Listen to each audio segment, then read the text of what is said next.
Good evening and welcome to Mock the Week. I'm Dara O'Brien. Joining me this week are Andy Parsons, Catherine Ryan and Matt Ford, Josh Widdicombe, Hugh Dennis and James Acaster.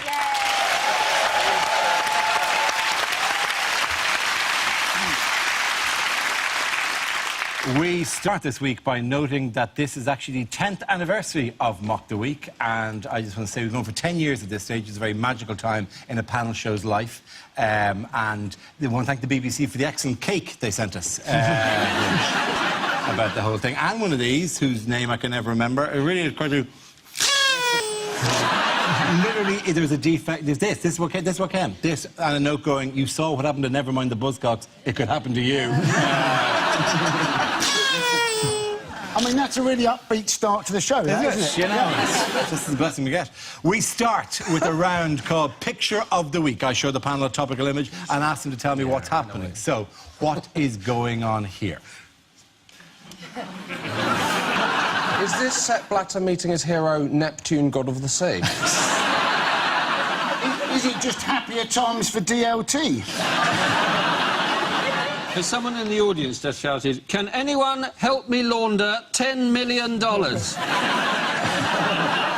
saying, this little piggy went to prison. Sepp Blatter saying, "To avoid controversy, the 2020 World Cup is awarded to Islamic State."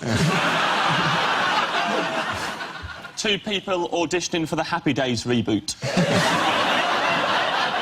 Or, still as cool as ever, it's Entourage, the movie. Have Channel 5 just unveiled their rivals to Ant and Dec? And you know who exactly this is? Sepp Blatter. Yes. And what he'll look like when he crosses the Swiss border. The other bloke's name is Chuck Blazer. Yeah.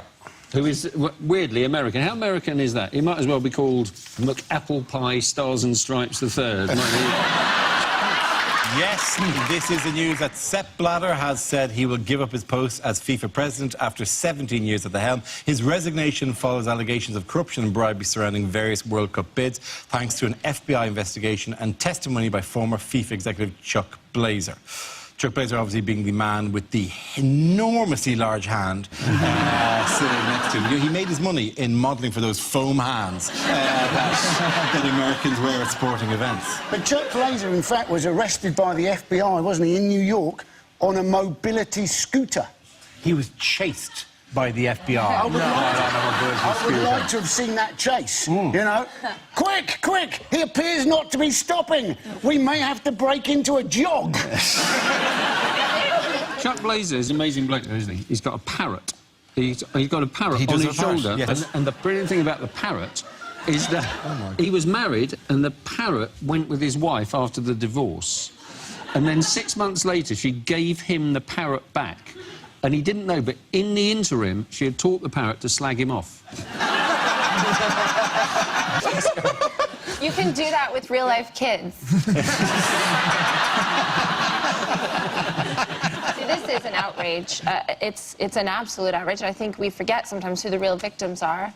And it's people like me who see the word FIFA. I know that word means football. There's a secret history that you guys know all about. I have no idea what's going on. I thought they got arrested because all their migrant workers were dying all over the place. That's apparently not the problem. No, that's fine. No one has raised... No, that's fine. We went for the 2018 bid, didn't we? Yeah. And we've got loads of dodgy bankers, but who did we put up for the 2018 bid? David Beckham and Prince William. If our bid had been hosted by Nick Leeson, leading a delegate of Barclays and RBS, we'd have got the 2018 and 2022 World Cup. Yeah. You can't give it to Qatar, this place in the middle of the desert that has no prior connection with football, and not expect people to get suspicious. But like giving Ali Jones a Mobo. But Sepp Blatter, what's Sepp Blatter's response to this now? Well, Sepp Blatter, he's gone and resigned, hasn't he? But he's not going for a while. No. But you're thinking he's not going to get much of a leaving present, is he? When they pass round that envelope round the office, they're all just going to be taking money out. I don't know if he's really going to leave. I mean, he said, what, December? Yeah. That's a smart move. you get to December and you're mentally, but everyone's full of Christmas spirit. And you get to pull the old, you want to fire an old man at Christmas, would you? It's on for a year. Do you know, it's very difficult stepping down, though, isn't it? It's very difficult. And do you know what would have helped him step down a lot quicker? A SIP ladder. Yeah. You knew it was coming. They had to, didn't they? I'm impressed you waited that long, to be honest. I really am. Probably been pointed out that Chuck Blazer, who's got the mobility scooter with the parrot and an afro that goes all the way around his face, is the one that was undercover. Do you think when you... Because they wired him up, like, whatever. That he had it just in his beard, and then he would wink to people and go, oh, say nothing, and lifted his beard, and then like a small man with a boom mic, just singing in his beard. let me turn off the parrot's recording equipment. The parrot, his wife will have taught the parrot to go, he's wearing a wire, he's wearing a wire. Was it not that he didn't need to wear a wire, it's just the parrot would repeat it all back when they left? Also, they would be... surely when the FBI were listening back to the tapes of Blazer, the first half hour was just his colleagues making fun of his appearance. Sorry, squiggle, squiggle, you wrote Game of Thrones. Squiggle, squiggle, squiggle, squiggle. You're Santa Claus. Squiggle, squiggle, squiggle. Good to see David Bellamy's in town. Also in the news this week, who can tell me what's going on here? Is that Barack Obama playing pretzel buckaroo? Or is Barack shaking the hand of the very pretzel that choked George W. Bush? It's like a German version of Come Dine With Me. Angela has broken all the plates and is serving the pretzels on a mug tray. Is Angela Merkel saying to Barack Obama, well, Barack, you must prepare for the worst?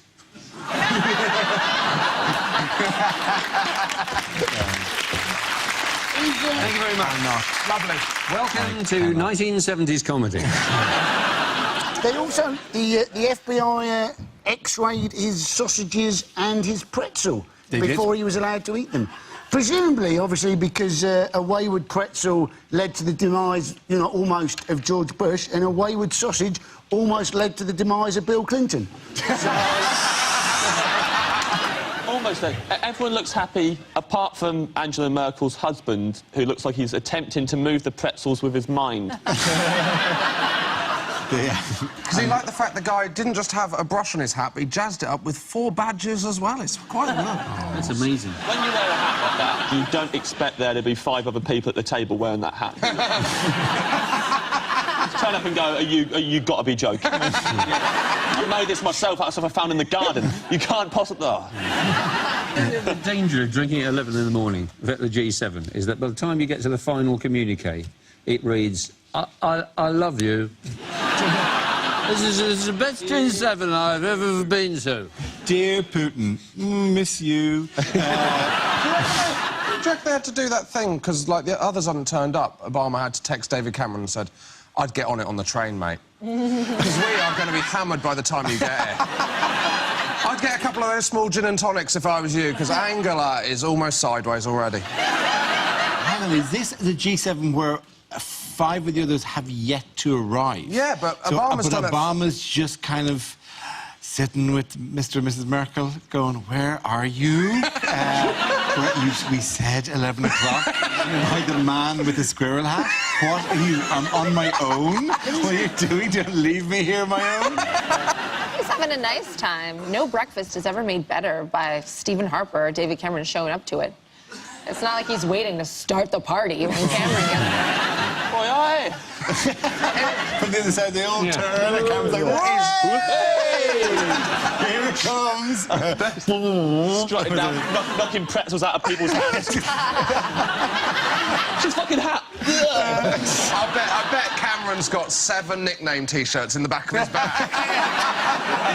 Misdemeanor. Captain Austerity's here. The Merchster, put it on, put it on, put it on. You put it on, you put it on the Merchster. He's like that, he does bring the party. So who was noticeably absent from the G7? Vladimir Putin. Yeah, and he would bring the party. He would. It's right. Check emails again. Maybe in junk folder there is invitation. That's the saddest picture I've ever seen. I think out of shot he's looking at one of those brush hats that he bought for the event. That's why they had beers. That's why they had beers early, so they could go, oh, mate, you missed the best one ever. He was wasted by 3 o'clock. I got off with Merkel. I like to think that, because Putin's not going to take it very well, but I like to think that he had his own G1 summit. He said only an insane man in a dream would think that Russia would attack NATO. And you wondered, actually, whether he had, in fact, had that dream himself. And he was giving the rest of the world a bit of a heads-up on his current mental state. Yeah, because he's insane. That'd be like, you can't say that about yourself. That'd be like saying, only a total legend to come back from the bar with 8 Jaeger bombs. Oh, David Cameron, you've done it again. Wait, there's only 6 here. It's a long walk. Boom! At the end of that round, the points go to Josh, you and James. Now we play a round called I Can't Believe It's Not Blatter. This game involves Matt and James, so if you could make your way to the performance area, please. This round is a stand-up challenge. I launch the wheel of news, and whoever chooses to stop one of our performers must step forward and talk about that subject. OK, here we go. The first subject is interviews. Who wants to come in that? OK. Matt. Go for that.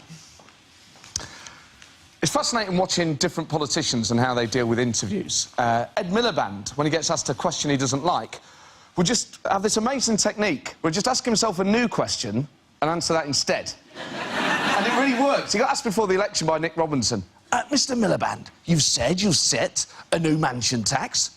If you become Prime Minister, but you won't yet tell us at what rate you would set it.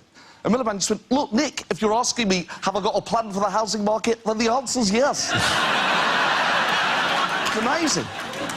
Farage is one of the best ones at it, because no matter what you ask him, he'll get a political answer in somewhere. You could say, Nigel, what you had for breakfast, mate? And he'd go, tea, toast and the Telegraph, great British breakfast. He always manages to get his messages across. Boris Johnson is fascinating because he just loves avoiding questions, and he uses a twin-track approach of flattery and Latin. And this genuinely works. If he was here now, you could say, Boris, come on, just admit it. You want to be Prime Minister. And he'd go, oh, no, let me just say, great to be here amongst such great learned people on this crucible of culture. Reminds me very much of a phrase my father used to use, divitas, divitum, rectum. Well done, Matt. Very good. OK, so James is left. Let's see what he's been left with. Let's spin the wheel. And the topic is Britain. I wish I was Mexican.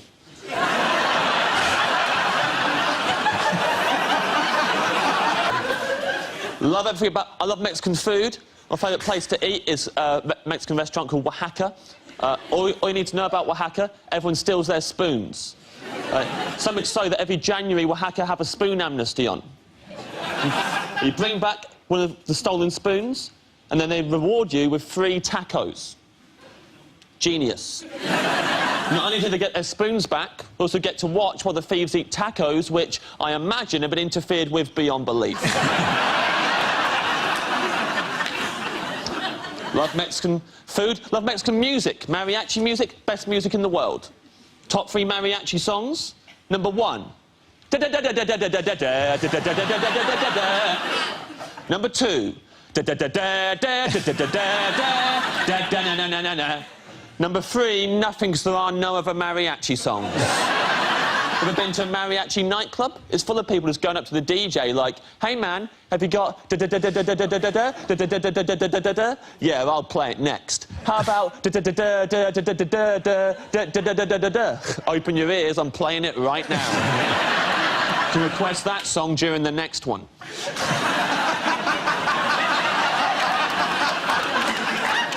Growing up in school, I was the only kid in my whole school who liked mariachi music. It was a nightmare. I couldn't walk down the corridor without some knob knocking my sombrero off my head. Stepping on the back of my poncho on the way in a maths class. Once, a kid wrote Chimichanga Bumboy across my forehead while I was having my post-lunch siesta. He also drew a moustache on my face, but to be fair, that played into my hands. Bravo, very good. It's close, but for sticking to the topic, James Acaster gets the points. Well done to both of you. Come on back.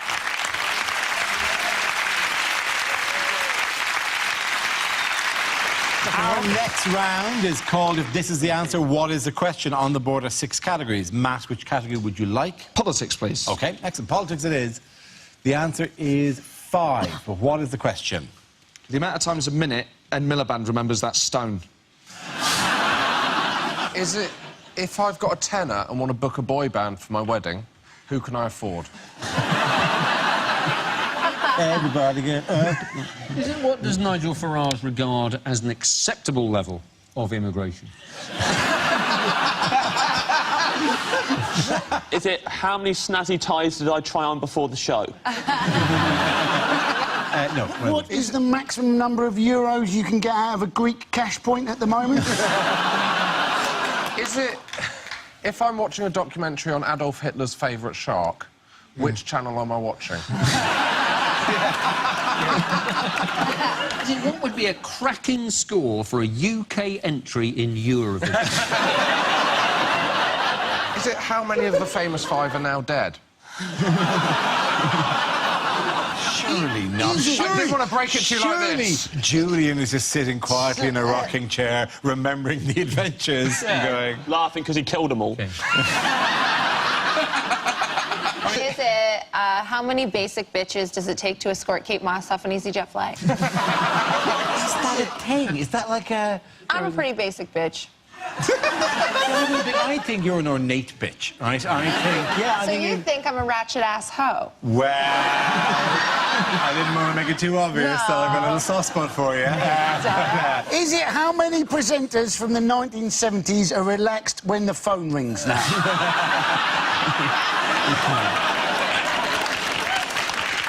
Is it how many names are currently written on Taylor Swift's blank space? Is it as a... I know it's a song. I know Taylor Swift. You know Taylor Taylor's Swift? gonna hate. Is this what we do? If ever we mention any band and you're going to do an impression? No, that's not what's going to happen here. Is it Kate Bush? One quick impression. The Village People. NWA. I think it is how many candidates are there in the Labour leadership? Absolutely right. Thank you very, very much, Hugh. Yes. Correct. Yes. The question I was looking for is how many candidates have put themselves forward for the leadership of the Labour Party? Liz Kendall, Andy Burnham, Yvette Cooper, Mary Creagh and Jeremy Corbyn have all announced their candidacies. Kendall, Burnham and Cooper have already won the support of enough MPs to secure their place in the ballot. The other two have yet to. If you'd like to be reminded of their faces, why don't we have a look at them now? There's this person, and then there's this guy, and what's her face? And then your one, and that guy. So that's your lineup right there. The man from Del Monte.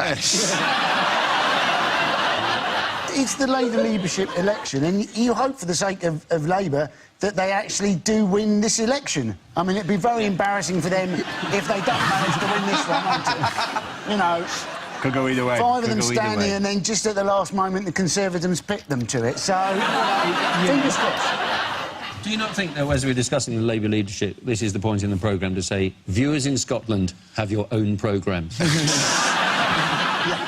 favourite is Andy Burnham. Possibly, yeah. He lost the last time to Ed Miliband. Yes. This is a man who is less popular than Ed Miliband. They might as well just disband the party now. I enjoyed watching Miliband, though. He was... A lot of people said he didn't have a personality. He had all sorts of physical tics. I loved that thing that he'd do where, after each sentence, he would look as if though he'd heard someone's phone go off in the audience.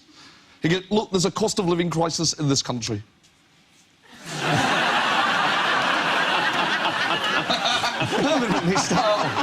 I thought you'd be okay until that big stone appeared. Until that the giant stone. monolith appeared. But he's got a lovely gravel driveway now, hasn't he? They claim that it hasn't. I'd give them 40 quid for it because I just want a rockery with the words control on immigration built into the rockery. That'd be just a bizarre... It's because his advisors said that his policies need to be available on tablet. Oh, come on! It was just but the crushing literalism of these policies are written in stone, so I know we'll literally write them in stone. Like, I mean, no. That's like going, oh, there are lines in the sand I would not cross. Bring me the sand! Yeah. Oh, I'm trapped on the other side of the line in sand. I can't get out. I can't get over the line in the sand. You realise that Andy Burnham's watching this going, that's a hell of an idea. That's fantastic. Sand everywhere. Did you see that Nigel Farage story? So the day before the election, someone had stopped him in Ramsgate and called him a racist, sexist, homophobic ex-banker. And he'd replied that he'd been a commodities broker. Nigel Farage was described by his campaign spokesman after the election, said he was snarling, thin-skinned, aggressive during the election campaign, but people didn't know that he was actually on temazepam, was he, during the election campaign, Nigel Farage? Because of his back? Yeah, he had a bad back, couldn't sleep at all. But he should have let more people know, shouldn't he? You know, could have just come up with a new campaign slogan, UKIP, I can't.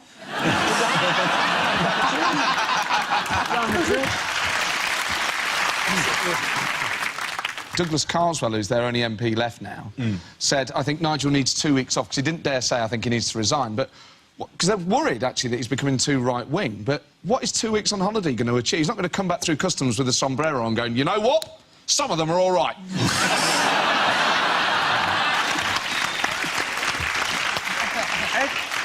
Ed Miliband went on holiday to Ibiza. You came at big time. He's lost election, not failed his A-levels. He should have taken the last of him, yeah. Photos coming back of him straw-pedoing a reef on Facebook. Yeah, the last thing you need in a foam party would just be his face popping out of it. You're saying about him not having character. People like Farage, because he had the pint and stuff like that. Yeah. Like, if Miliband had done shots...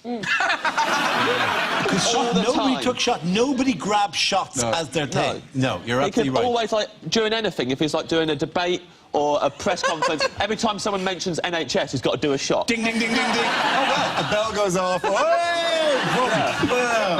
That's how he could campaign against the SNP, because they're anti-nukes.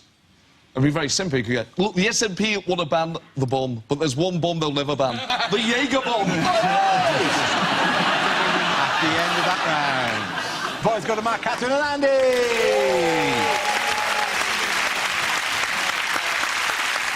Now we come to scenes we'd like to see. So if everyone can make their way over to the performance area, I'll read out this week's topics and then we'll see what our panelists can come up with. OK, here we go. The first subject is commercials that never made it to air. Fungal foot problem. Have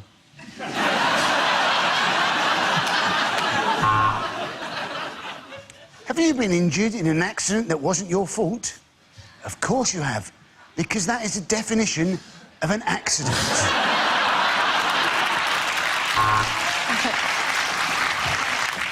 FIFA summer sofa sale. Total office clear out. Bribe now, pay later. Andrex, because who wouldn't want to wipe their ass with a puppy?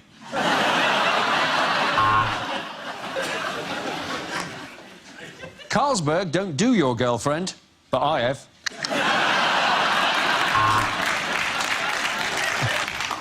What's that? Yeah, mate, I got some bad news about your dad.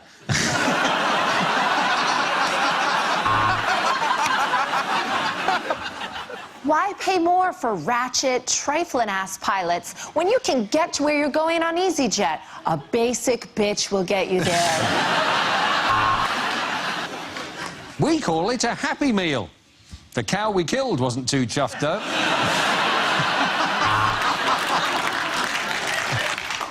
Waitrose, 2 for the price of 3.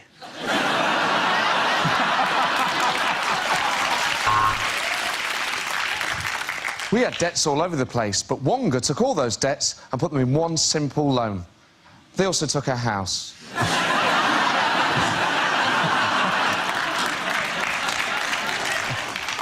Are your vet's bills getting on top of you?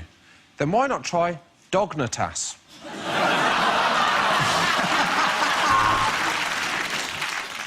Want to save money on biscuits? Easy. Give blood.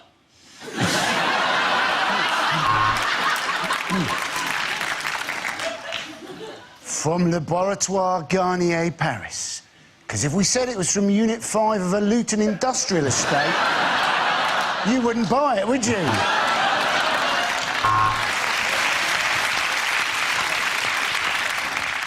Struggling to sleep? Why not try 10 cans of Stella?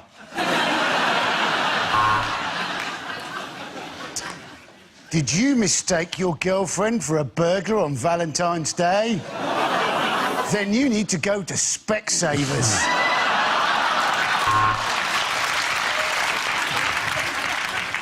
I can't breathe! I can't breathe! The Lynx effect.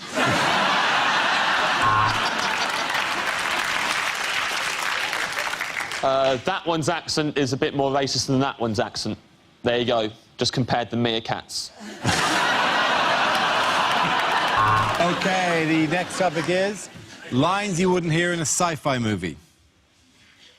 Hi, is that NHS Direct? Yeah, a bit of a temperature and I've got an alien coming out of my stomach. 2 paracetamol, OK. OK, Mr. Zulu. Set course for the 4th quadrant to the Orion Nebula. I think there's a Nando's there.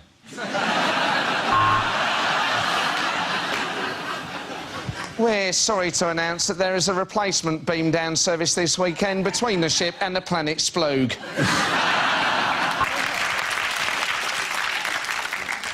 You've got to imagine this in a Scottish accent.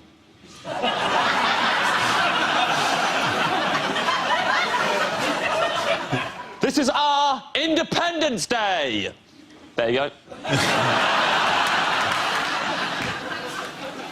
They abducted us and took us to their spacecraft, and then they explored our bodies with strange probes. I'll be honest, it was the best stag night I'd ever been on. This man can now reach the full potential of his brain. Joey, wake up. You can tie your shoes. Reem.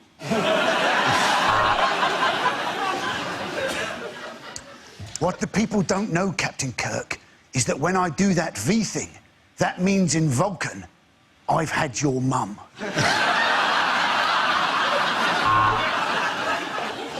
I think this time tunnel is broken. We have gone 1,000 years into the future and Bruce Forsyth is still working.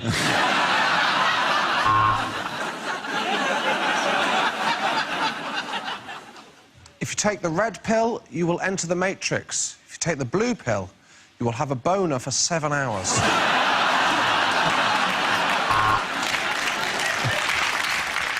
This is it. The machines are taking over. Hashtag apocalypse.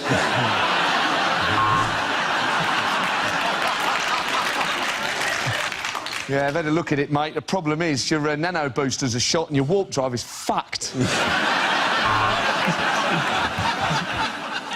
Our planet is dying. We seek a new home. Which of you is Phil and which of you is Kirsty?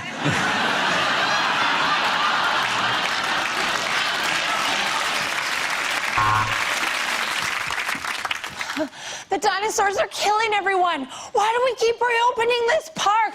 Who keeps giving us public liability insurance?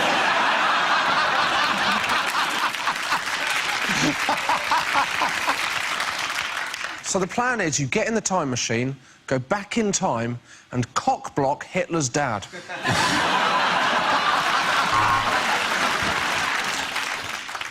Phone home. Phone in Joan. No, phone home.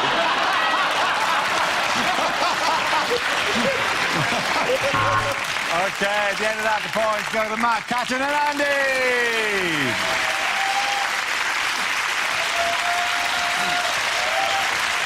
And that's the end of the show. This week's winners are James Acaster, Hugh Dennis and Josh Whittaker. commiserations to Andy Parsons, Catherine Ryan and Matt Ford. Thanks for watching. I'm Dara Breen. Good night.